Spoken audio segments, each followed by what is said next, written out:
Hello and welcome to HealthTech Hour on UK Health Radio. My name is Steve Roest, and every week we bring you the best news, views and interviews with the leaders, founders and clinicians who are shaping the health tech revolution in the UK and beyond. I'm a CEO and founder of a health tech company myself, and I'm passionate about the people and companies who are shaping the healthcare landscape and changing the world. Before I introduce today's guest, I'd like to just remind everyone to follow at HealthTech Hour on Twitter and Instagram, and we're also on LinkedIn, and also follow at UK Health Radio, just so you can stay on top of who is coming up across my show and also all of the shows on the station.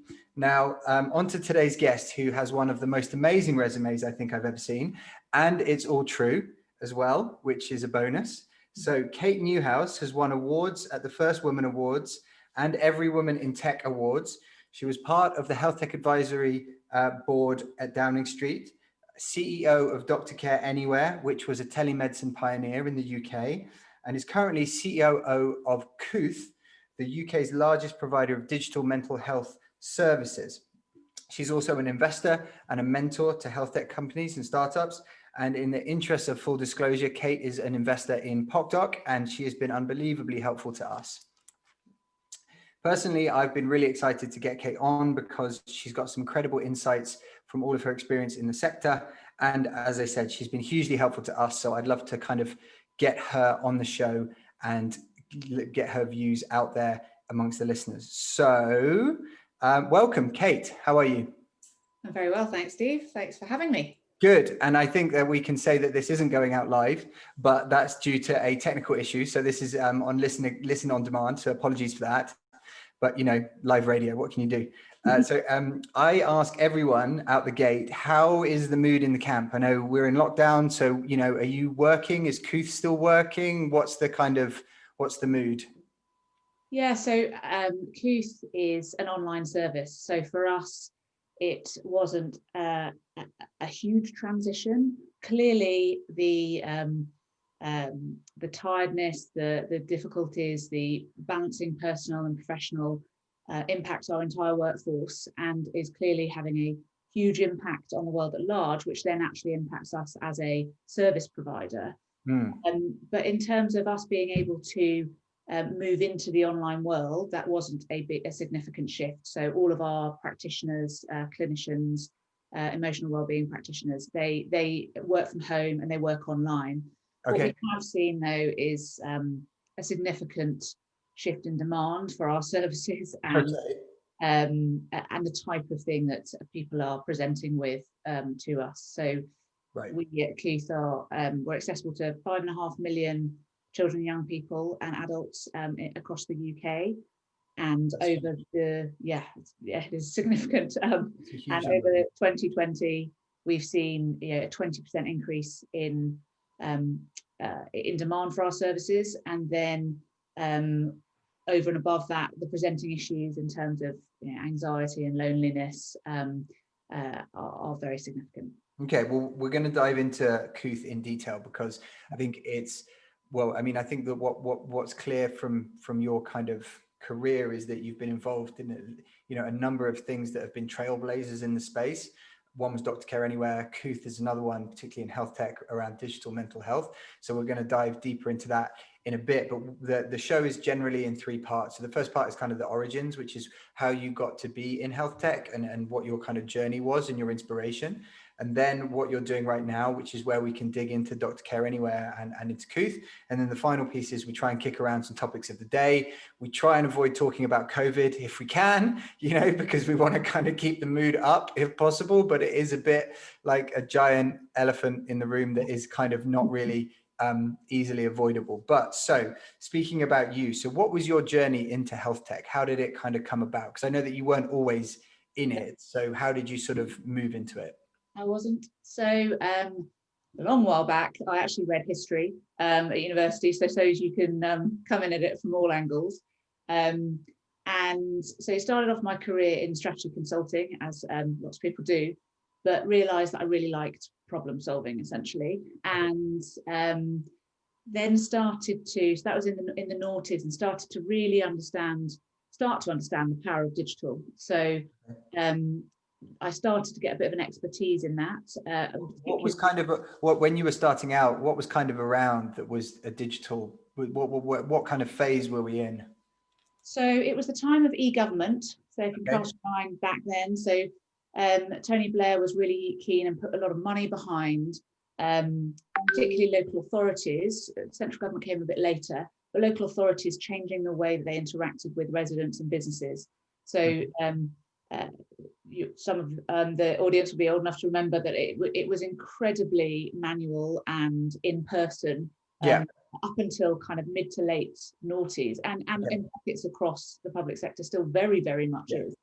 But it was around that time where people were trying to interact differently so that you didn't have to go into your council building for everything, essentially. Right, with paper and exactly, with all of your things that you'd ever brought to bear, and at a time and queuing up. And actually, were there other ways you could do it? And was there a bit more of a sort of risk measured approach to how you did it? You know, if you'd been a resident in your area for 10 years and you paid your council tax and you paid your parking permit every year, did you then need to go in and display everything and sign everything and spend an hour with them?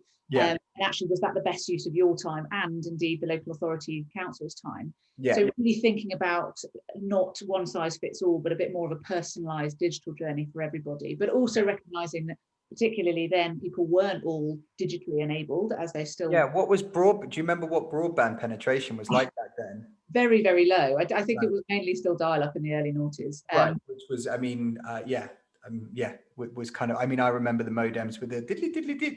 Exactly. And there's no way you could, I mean, we couldn't be doing this right now at all. I mean, this is like the science fiction at that point, but anyway. Exactly. And then towards the sort of late noughties, local authorities really sort of started to understand the other elements of digital that were so powerful for them. So social media, apps, actually getting much more engagement from the community to help them do their job. Right. So it wasn't like the enemy anymore taking the job, it was actually an enabler to help them. Exactly.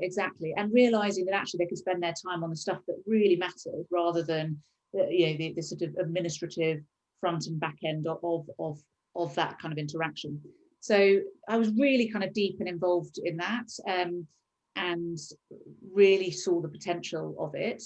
But I was still very much from a consultant position, so an advisory position basically. But during that period, I had a chance to take a small team from one company to the next, and that company, BDO, was relatively entrepreneurial in its approach. So I got this really great example of starting something from scratch, which is just apps, as you will know in your what you're doing right now, is such a great experience. You really demystify those things called startups, and which is, again in the sort of 2011-12 was really the sort of buzzword of the decade. And if you can start something from scratch, so albeit I had this lovely big corporate that was looking after me and paying my salary every month, I got to form a team particularly around digital in local government. And so, so it was your background is very sort of governmental, almost like local administration, digital applied to a local administration level. Okay. Yeah, and also I saw the intersection between health and local government. How siloed it was, and all of the issues that were surrounding that, when it just seemed, didn't really make sense. So basically about 10 years into my career, I was like, I love digital. I love the power that it can create. I love the areas that I'm in, health, local government, and education mainly. Having started off in the private sector, but the complication of how it intersects with all of our lives is just, for me, is a real challenge, but also real inspiration to kind of manage. But I felt like I wasn't doing enough from a consultancy perspective. I felt like you're always one step removed. You were never the decision maker. No, and how do you stop something just being like a report on the shelf? Like, you can have an influence and you can support it. And also I recognize how actually difficult it is to do it from within, right? Like, we have one of the issues of the UK is that we have been advanced and we have been so established. So it's much more difficult to leapfrog things. Whereas I think actually, like, if you look at digital health in other parts of the world where they don't have such established infrastructures and systems, actually they can often move a bit faster. So basically I got to that point and I just thought, I want to be involved in actually developing and creating an organization that uses digital for the better in healthcare. And so that's kind of where I quit my consultancy job, had no other job to go to. Oh, wow. And just started scouting around. And went searching, yeah. Oh, right. Okay. And what did you find? So during that time, one of the good things about being a consultant is that you can then freelance. So I could still earn money. And but doing that meant that you could also explore, right? And it was just starting in the UK, and there's about 2012, 2013, just starting to really health tech started. You know, there was I remember going to a conference in Languisson, big kind of chunky kind of encyclopedic reports on elements of healthcare. You know, it was like 2 pages in a sort of 500-page catalogue. And so it was just kind of starting. So through my consultancy, I got to sort of see what was going on in the landscape. So I worked with a friend who was really pioneering in the education sector and digitally. And through that, I, again, through my network, I was pioneering about sort of digital tutoring. Like, what about international students who wanted to come to UK universities and needed to get their English to a certain level? Okay. And so came across, again, sort of going into my network through this video conferencing company, and they came in to pitch to us, and they pitched a very early stage Dr. Care Anywhere. Oh, really? It was that team that came in? Yeah. So, oh, wow. And I just thought, this is just, I mean, obvious, right. But brilliant. And so basically a couple of months later, they approached me and said, do you want to come and join very early fledgling? It was about 2 months old at that time. Wow. So like, basically right in at the start. Yeah, yeah. And what, like, I love the kind of origin stories of some of these companies that then become very, very well established and sort of trailblazers in their space, you know. And I'd love to, what was the first presentation like? Was it called Dr. Care Anywhere, or was it something completely different? No, it was called Dr. Care Anywhere. Okay. And the 2 founders, they had been at a medical school together. One had gone the route of, he'd been a surgeon, then he turned into a GP. So he was a GP partner.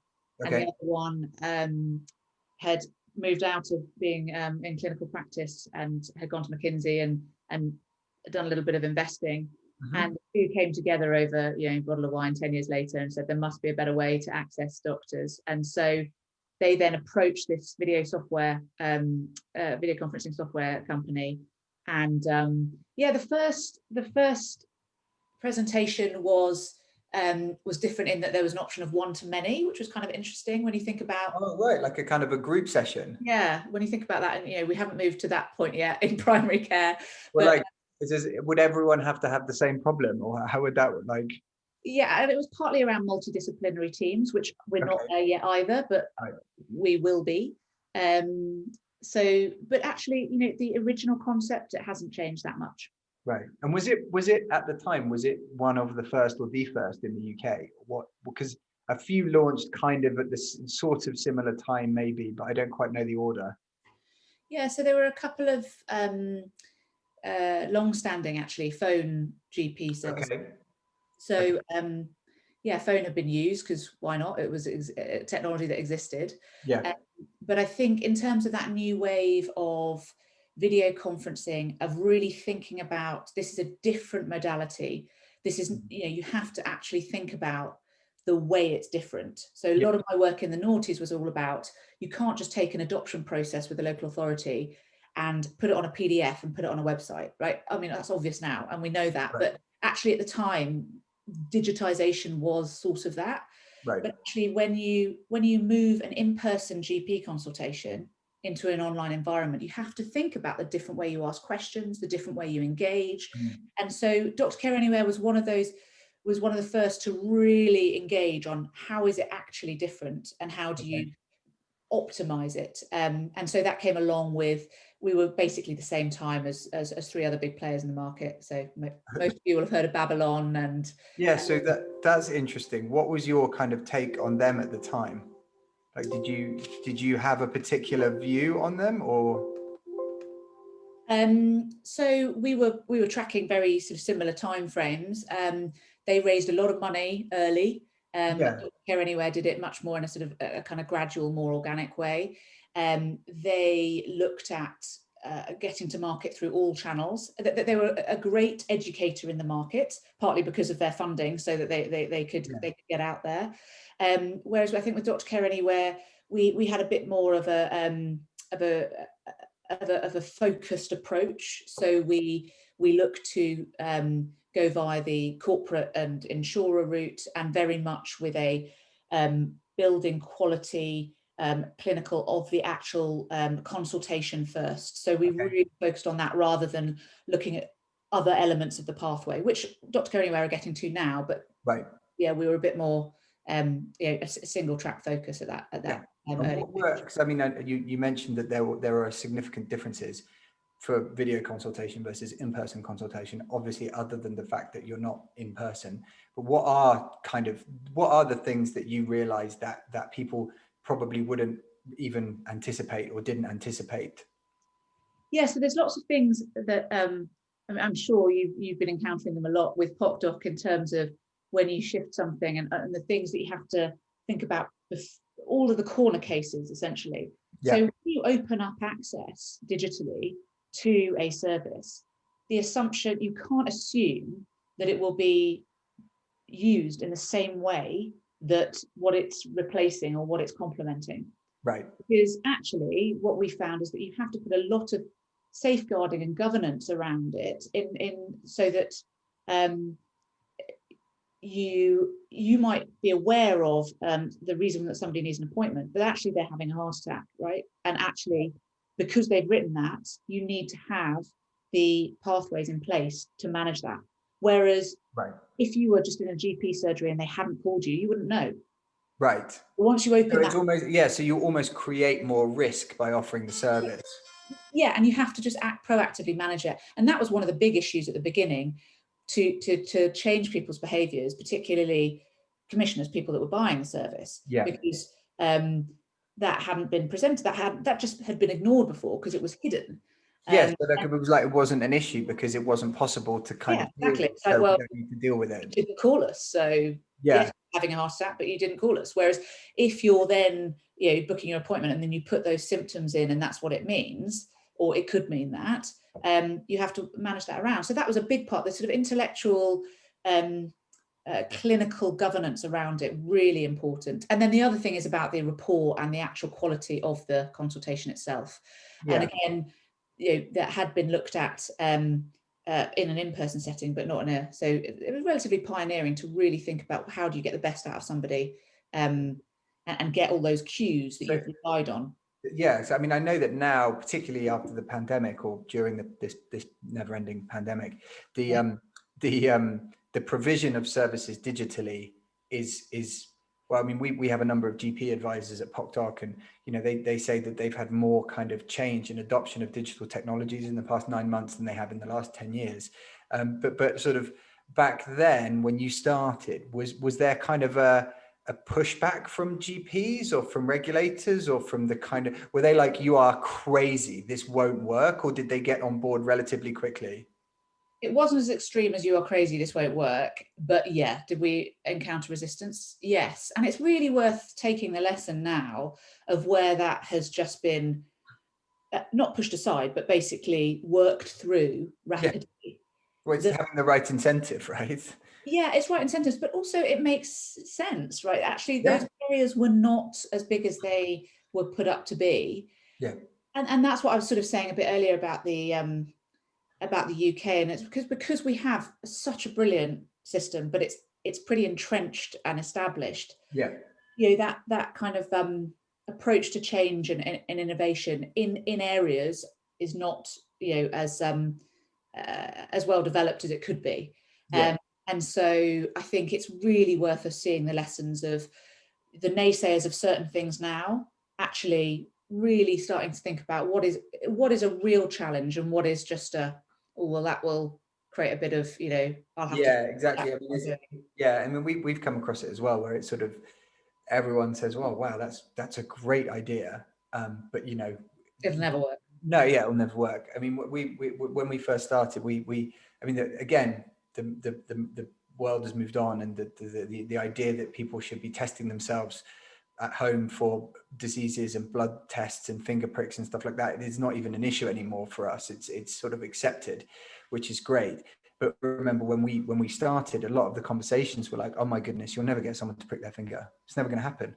And now we have sort of people like swabbing themselves and, doing all that kind of stuff without any issue whatsoever. So yes, it's certainly moved on. I certainly can kind of. I think that's a good point though, in terms of those that are developing new ideas or creating startups, the importance of thinking about that behavior change from an individual perspective and the commissioner and the person that's buying the service, right? So often people starting up an idea that, they're so convinced by their own idea that they just get very, very excited and surely everyone will want this, but actually some real dedicated thinking and challenge and working through, how do I get some kind of champions to start this off? No, obviously, for PocDoc, COVID has been a great facilitator for that. I mean, we've got to have some silver linings, right? Facilitator for moving that customer behavior, that behavior change on, and similarly for Dr. Care Anywhere. And but we've got to take that, and for Kooth, but we've got to take that forward and work out actually when we don't have something, we don't want to have a pandemic to have to change and improve and innovate. So really need to take that lesson forward in terms of how we approach that behavior change piece, because we're all creatures of habit, right? And actually it takes effort to download an app, to do something in a different way. So how do we, as the people that are providing that, think about the best way to get people on board for it? Yeah, and I think that there's, you ultimately you have to, as a CEO, founder, business leader, entrepreneur, you have to find a way to match your product to the market. Exactly, yeah. Now, and if you and at some point you have to accept the way that the market feels about it and adapt, and try and align yourself with what their needs are right now, but understanding that you want to take people on a journey, and there might be an ultimate vision of a destination, but you can't just kind of keep complaining about how no one gets what you're doing and everyone's an idiot, and that's just not going to get you very far. No, and really thinking about who are the best sort of first users of this. And I don't mean best in terms, I mean in terms of how you can get people to understand and show the value of the product or service that you're developing in the most effective way. It is a really difficult discussion, but also a really important one. And did you do that proactively at Dr. Care Anywhere, or was it more kind of organic? Did you deliberately target particular types of users or potential users, or how did you sort of do it? Yeah, absolutely, we did. You can't go for your most difficult cohort first. I mean, however much you want to, if you want to go for those that aren't digitally enabled first, it doesn't make sense. Your product or service will die under that. Yeah. So we chose the corporate route because we felt like actually there was the digitally enabled users within that. And also by corporate you mean you businesses, selling to businesses. Right, but businesses would then give their employees access to your service. Exactly. Okay. And at that time, in a non-COVID time, people were commuting, they were leaving their house before sort of 7:30. Calls to GPs would take half an hour. So when do you fit that in? You've got to then pick up your children, you've got to go and care for your parents. That kind of pace of life is such that actually, if I can book an appointment at work, go into a meeting room, and have that, the convenience was huge. So we really kind of, that was the sort of beachhead user case first, knowing that then we could expand out of that. Right. So yeah, we definitely did think about that. Cool, that makes a lot of sense. And so what kind of legacy do you think that Dr. Care Anywhere kind of created or left in the UK in the space? So I think it definitely was part of that pioneering time of really fundamentally changing how we interact with healthcare and starting to shift the power dynamic to the patient, which governments have been talking about for the last sort of 10, 20 years, Yeah. but this was a sort of manifestation of that. And I think that's really important. So Yeah. starting to get that sense of actually you as a patient, you are, A customer. a customer and a commander of your own, it's not just, oh, what's wrong with me? Can you tell me? Actually, I can take responsibility of that. And so I think it's like a desire to have more ownership, more data, therefore able to make better decisions, as opposed to a kind of a, oh no, you're fine, your test results were okay. Cool, I'll just crack on then. You know? And also, on a service designed around the user. Yeah. And so, if I'm on holiday, I can still speak to a GP that a GP service that I trust and I know. Yeah. And starting to knit together new pathways, new ways of treating a patient, that was A, digital, and B, designed around the patient. And in existing infrastructure within hospitals, that's really difficult to do. Yes. So the more that you can do it outside of the hospital setting, the more you can take the burden off the hospital setting, and the better that you can then start innovating within the hospital. Do you feel like the main role of digital health digital health is around alleviating strain within the system, as opposed to, being very present and within a hospital or within a GP surgery? Or, what's your kind of, is it about, like you said, shifting the power / responsibility, onto the patient customer, or is it more around trying to improve efficiencies at the point of care, or both?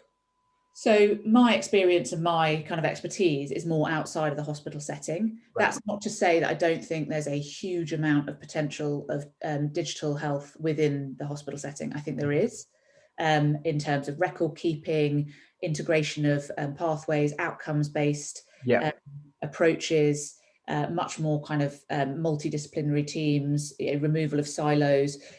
There's a huge amount to be done within the hospital setting. It's not my area of expertise. So for me, I think the sort of the real game changer is when you start designing things around the patient. And I think that opens up a huge amount outside of the hospital setting, where before then there wasn't. Right, you couldn't do it. Whereas now they have access points outside of the system. So it's just opened up a lot more opportunity and a lot more access and support where there wasn't before. But I still think there's definitely opportunity within. And so do you have any idea, do you still track like the percentage of appointments?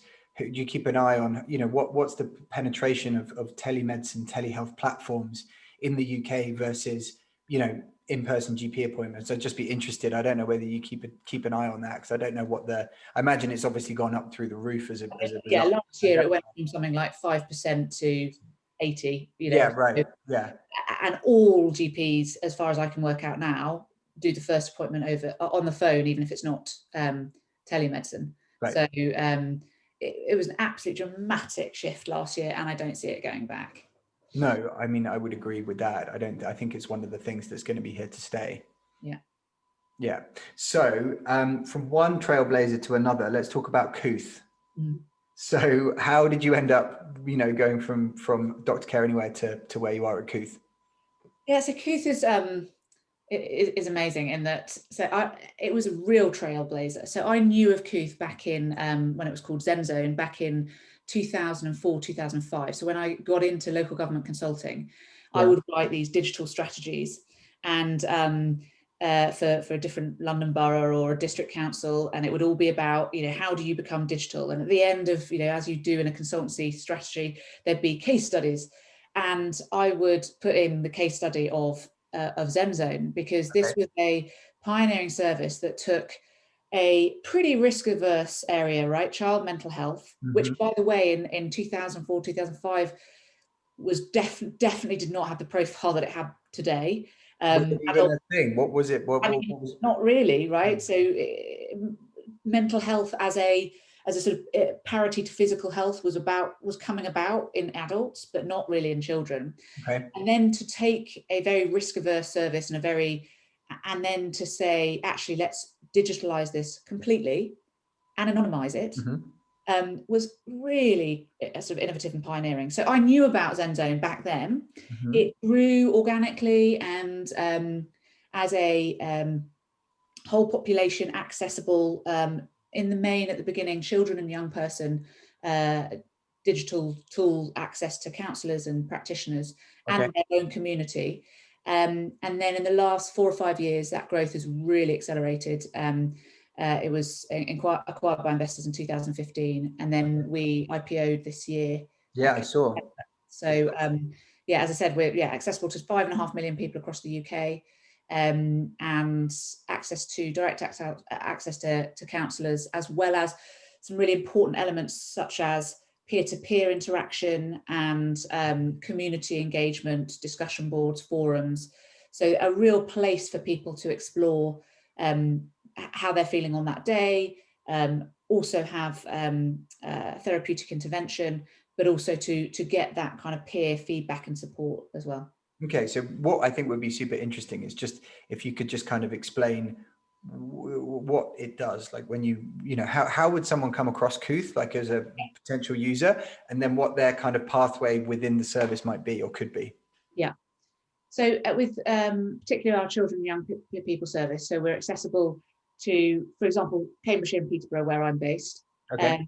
They cover this provision for Kooth for all 11 to 25-year-olds in the area. So what that means is that for an 11 to 25-year-old, Kooth is free for them to use. Yeah, exactly. It's being paid for by the council or by the local authority healthcare service commissioner. So it's commissioned by the local authority or the local health authority, whatever that is. Right. So normally the clinical commissioning group, in the area. And so, for example, my son's 11. He, at his school, when he goes to the loo, you know, there's posters behind the loos. He might hear a talk by one of our integration and participation workers who will come and talk to the school. Or if he went to a GP and said that he was particularly worried about something, a GP might say, actually, have you tried Kooth? So we go through a number of different local channels, but particularly schools and GPs and peer-to-peer, so friends recommend. You then Google Kooth. KOOTH. Exactly. And then you he would go in and say, he's 11, he's Cambridgeshire and Peterborough, so it's showing that we're covering it. He would set up a username, so he wouldn't use his own name, he'd set up his own username. Right. And as he went on, he would see various activities that he could engage on. So that might be writing a journal or putting together a mindfulness box, or so there's a lot of, and do they get coached along the way, or do they just get, it's just a list of options? How do they know what to do or what might help them? So it's very user-led. So it is so a counsellor in a session might suggest things on the site for them to go and look at, but it's certainly there for them to explore. So the different options are they can message or speak to a counsellor, so they can, and it's all done text-based. So you can send a message and wait for a message, or go into the chat queue, and then you'd have a synchronous session for up to an hour. There might be discussion boards that particularly areas that you want to explore, whether it be around eating disorders or loneliness or school bullying, and you can post things yourself as well. And those, there's user content there as well. Exactly. Yeah, exactly. And everything on the site is pre-moderated, so it's all moderated by our practitioners to ensure that it's safe. So nothing goes live until it's actually been approved, as opposed to it going live and you moderating after the fact. Exactly, all pre-moderated. You set yourself goals, and then in chat sessions, your practitioners will also set goals alongside you, and then journal functionality as well. So we're really trying to look at that whole, right from a very sort of light usage within the community where you might get something directly from a content, right the way through to a synchronous chat with a practitioner that then might end up being, actually, let's look at doing 12 sessions together over the next kind of 12 weeks.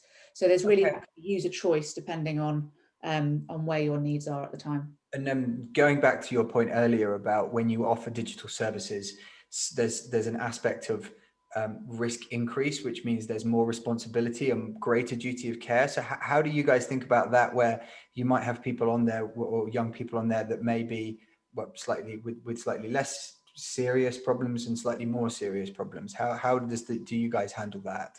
It's our number one priority, and it's the biggest thing that I, in my role as COO and the Chief Clinical Officer, sort of spend our time on. So in terms of that, safeguarding and clinical governance provision is absolutely paramount. So pre-moderation is one of those key important ones. But obviously we need to review any content that is posted onto our site, even before it's moderated, as in before it's posted after we moderate it, to assess for risk. So we have measure of need. 80% of all of our users fill in when they first come onto the site. That gives a really good indication of risk at that moment. But the really important thing and the difficult thing with all digital health is that risk is a risk. The level of risk is relevant at that moment. Yeah, and it changes. So you may be what we classify. So we do have a red, amber, green system. That at that moment you could be amber. The next time you come into that chat queue, yes, you were amber at the last interaction you had, but the following week you are red. So it is something that we spend a lot of time on, and it's a really core part of, in my mind, that you need to think about when you start digitizing healthcare products and services. And how, interestingly, how because there's an element where you've digitized the service, created some risk, right, for good reasons. The risk existed. No, yeah, sorry. So what's a better way to say it? The risk existed, and by offering the service, you actually allow people to get treatment for that risk. Exactly. But then that creates a greater burden of responsibility on you as a company in order to be able to do that. And is the solution to doing that is actually, do you think it's a human solution or is it a technology solution? I think it's an absolute combination, complete combination. But it is that you've hit the nail on the head there, which it's the risk already existed. We're just unearthing it, and I think it's and treating it, which ergo in theory has better outcomes because otherwise it would go untreated. Yeah, which you'll also have in your experience with PocDoc, right? Yeah, of course. Have those pathways, and I think that's the really critical thing about it's not just a PDF. I mean, again, I'm shorthand PDFing what already exists. It's thinking about actually what is also created and what is also the opportunity when you shift something from an in-person to an online or a digital environment. And with Kooth, I'm assuming you do because it's been going for quite a while. Do you have data around the efficacy or the better outcomes among people using the service versus not, or how do you sort of present the value of the service? Yeah, certainly. In particular, we see access where actually no other service does because they just they're not coming because they can't access it. So that's a definite. So the level of engagement, the fact that we saw over 1 million users last year, that's massive. That's massive in of itself, because where else would they have gone? They had no. Is there anyone else trying to do what you're doing or doing bits of it, or? Yeah, bits of it, but not to the same extent, particularly in the children and young people in the UK at least. But we use goals, so that's a movement of goals. So you say, this is where I want to get to. This is and that's very personal and relevant to each individual's perspective. And because we do quite a range, as you mentioned before, from somebody who's actually got an issue that day, but it's easily resolved, versus somebody that actually would like a need engaged therapeutic intervention over a period of time. That's a good way of showing the progress relevant and relative to the individual. So that's really important. And the fact that then individuals come back to us. So it's not just they hear something at school, they try it out and they don't come back. So that continued engagement is something we also really track. And do you find that, because I guess when I remember the school I went to, the idea, it's back in the day, but the idea of discussing feelings wouldn't have really gone down all that well, with other kids or even the teachers, to be perfectly honest with you. But do you find that now you find children actually or younger people talk to each other about them all being on Kooth and what they're doing on Kooth, and it's actually a much more open conversation, or is it still something that's people keep very much to themselves?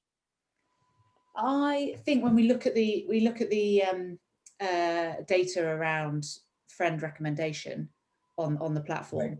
that is very significant, and definitely more significant than it would have been Yeah. 10, 15 years ago. That's So I think great, right? That's where it should be. absolutely, and I definitely think in that sort of generation, the 11 to 25-year-old, as we stand now, there's much more comfort in talking about that and seeking help, which is really good. And one again, not to come back to COVID too much, but one of the silver linings there is, whilst I don't think there's probably been enough coverage and understanding of the mental health impact, there has been that, and that is also very helpful and good. Okay. But I can see a difference between our adults that engage in our service versus our children and young people. Okay, so that maturity, or that sort of, as you said, our experience when we were at school has changed. and I'm pleased it has, because it should change. I'm a huge supporter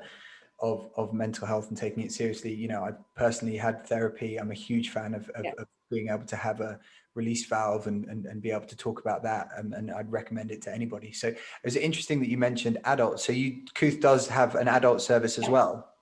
Yeah, so we are accessible to about 500,000 adults currently in the UK.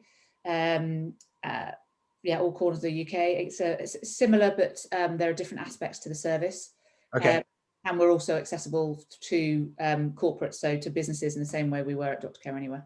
Okay, but could I log on to Kooth and sign up for an account, or would I need to be in an area where you serve, so to speak? Yeah, exactly. So we don't have a direct to consumer service. It is through coverage. So in adults, we cover membership organisations as well as full areas, and also businesses, and also public sector organisations as well.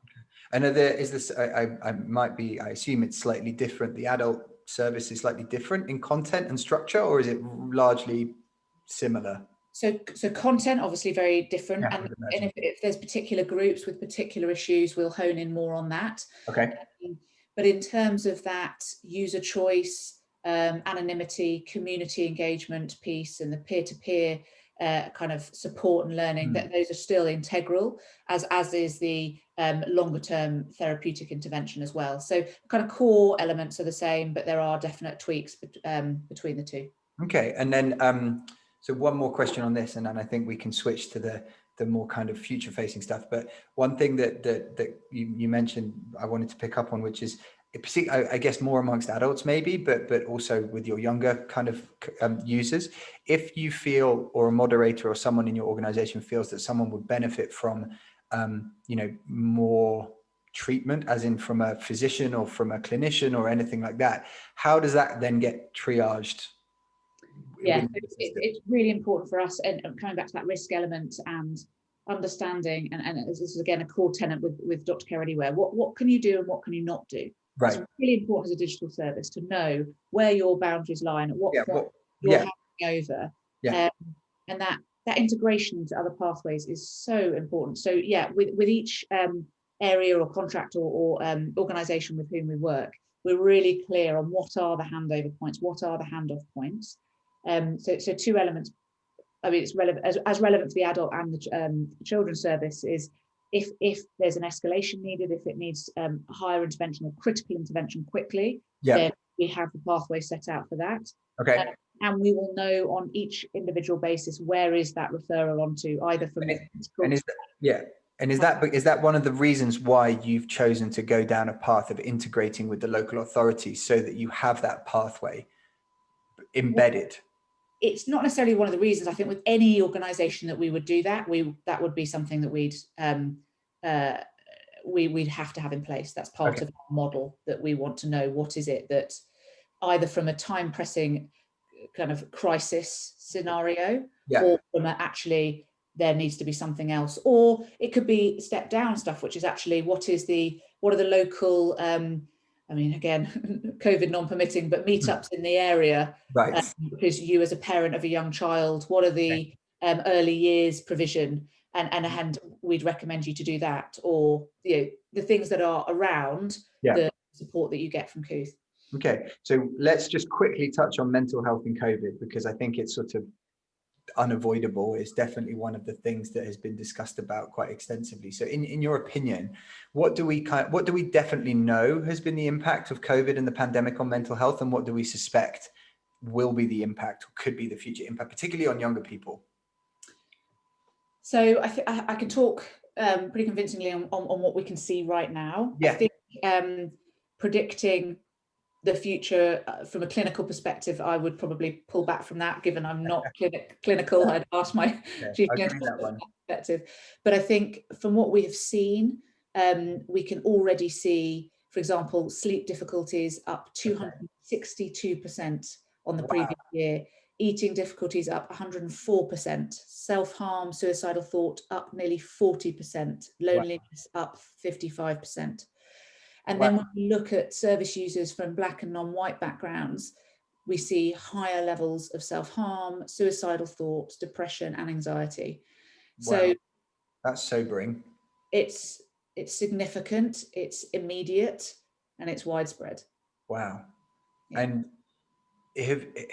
have you got, or is there anything different that Kooth is going to or trying to do, or is it more of the same, or is there anything specific that can be done, even because there's an element where the pandemic is just out of all of our control? So what do you think? From our perspective, self-learning, so understanding those particular presenting issues and creating more support and more either expertise within our practitioner group, but particularly the content and the other things that are meeting those needs more effectively. So us looking at the data, recognizing it and doing something about it.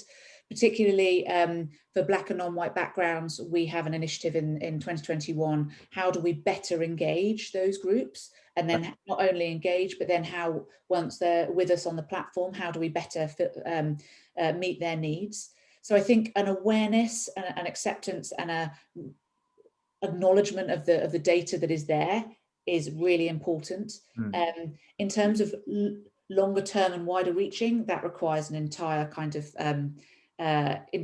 interaction between not just the mental health provision within the society, but actually an acknowledgement across the whole piece of government and education and parenting, to understand what those longer term implications are. Yeah, I mean, I remember back when I was at school, and one of the things that struck me was that the younger people, the kind of the fixed path value system that I had at school, which was like, well, you have the terms and the exams and it was sort of, there was a path, and that institution would never disappear because it was school. I mean, you couldn't imagine ever not having to go to school. Whereas, I feel like now the trust in the system from younger people must have just been destroyed across the board, I would think, which I think is very hard.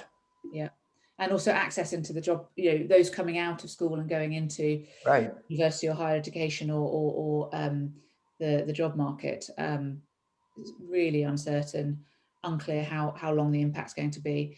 I think if you're going to look at any kind of silver lining, I think it underlines even more that we need to have a system that supports those skills that I think are going to be ever needed in the future, but are now and have been shown as needed. So being able to deal with sort of ambiguity and change and resilience are things that weren't really thought about 10 years ago.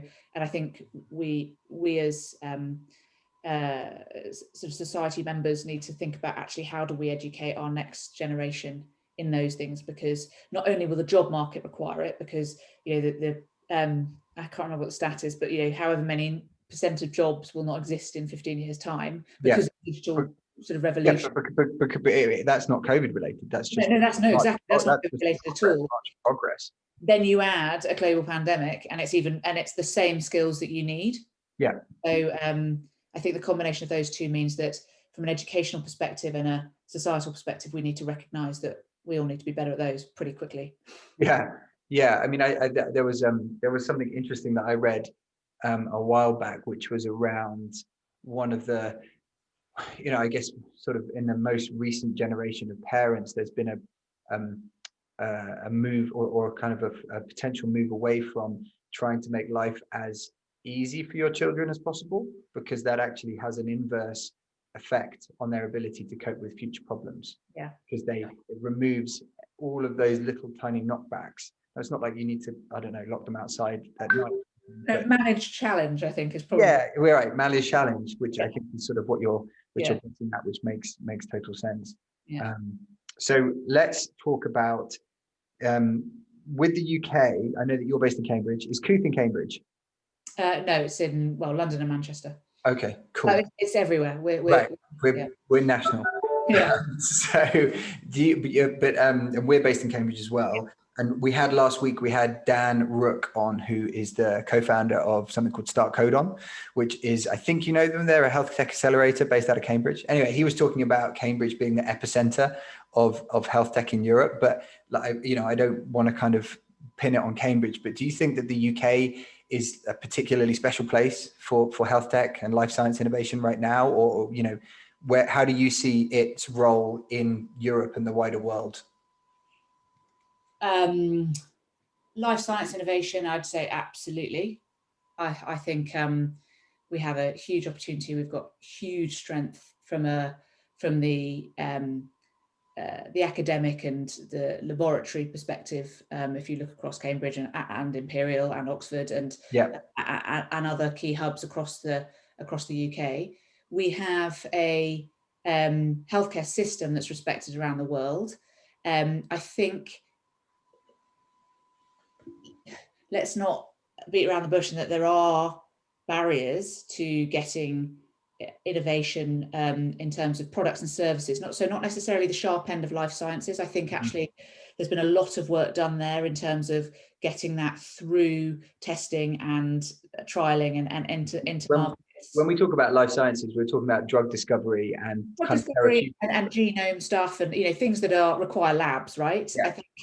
I think there has been some really good work there, and it is a lot better. And I do think we are a leader in the world on that. Health tech, I think having a well-respected and established health system right around the world is both a good thing, but it's also a bit of a detractor, because it means that there's a little bit of there can be some adversity to when you want to trial things out, and because it's a single system, it's difficult to trial things sometimes in a way.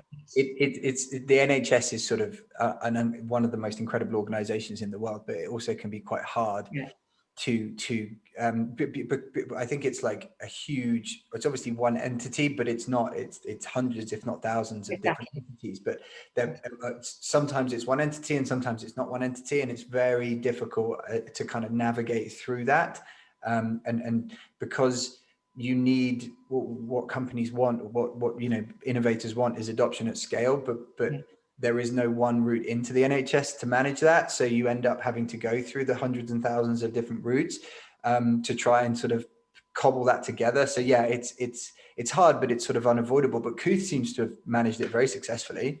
So it's possible. Yeah, but then they did it over a long period, right? Everyone sort of thinks they were founded in 2004. So it is difficult. I mean, they did do a great job, but I think that's what it makes so important that these sort of health clusters do exist. Yes. I think coming back to having read history, like and the Enlightenment and coffee shops and people getting together and talking and doing things like this, doing what you're doing right now, right? And those being place-based as well as virtual, right? Working together in both ways is so important. So Cambridge is a great example of one. Imperial is a good example of one, where actually there's business, there's academia, there are people there, there's enough structure together, there's the structure, there's the ideas, is really important. Exactly. So, and this is my final question, and throughout your career within HealthTech, so I asked this because we've had Bridget Bard on, who is a big proponent of gender equality in HealthTech, and we've got Jenny Thomas, who leads the Digital London Health Accelerator, who is also running Femtech TV, as well as her co-founder on that. So we've got kind of a bit of a theme going in that respect. Obviously, my co-founder is female, so I'm interested to understand your view on, throughout your career, the gender equality or lack thereof within health tech and healthcare, or how you view it, and whether what you advocate for or don't advocate for, or what do you think? That's a big topic to end on. Yeah, I know. Like the last question, I thought I'd just drop it on you. Okay, so I think there is a huge opportunity in women's health. There are massive black holes of areas that have just been ignored, overlooked, not thought about because of that sort of slight risk of, if you're not dead, you're fine. But Right. pregnancy, menopause, the fact that most drugs have been tested on healthy white men in their 20s, and the impact of what that looks like for a 65-year-old woman with diabetes is very, very different. So there is huge opportunity to crack open not just those markets from a commercial perspective, but actually to enhance people's lives, where a whole half of the population has had big swathes of their life stages basically essentially ignored. So I'm an investor in M-Powder, which is a product company that's looking to and community platform to bust a lot of the myths around menopause. Okay. Really important. So huge opportunity. I think women are relatively well represented across the healthcare community. Mm-hmm. Are they in leadership roles, in heads of CEOs of startups and in investor community? No. Yeah. Absolutely not. Does that change? Absolutely. Is it a long road? Yes. Yeah. I'm there to help and support in any way I can, because I think it's absolutely necessary. Okay, great. Well, look, thank you very much for coming on. It was great to talk to you. Hopefully we can come back on another time and actually be live, but this is going to go out on listen on demand later.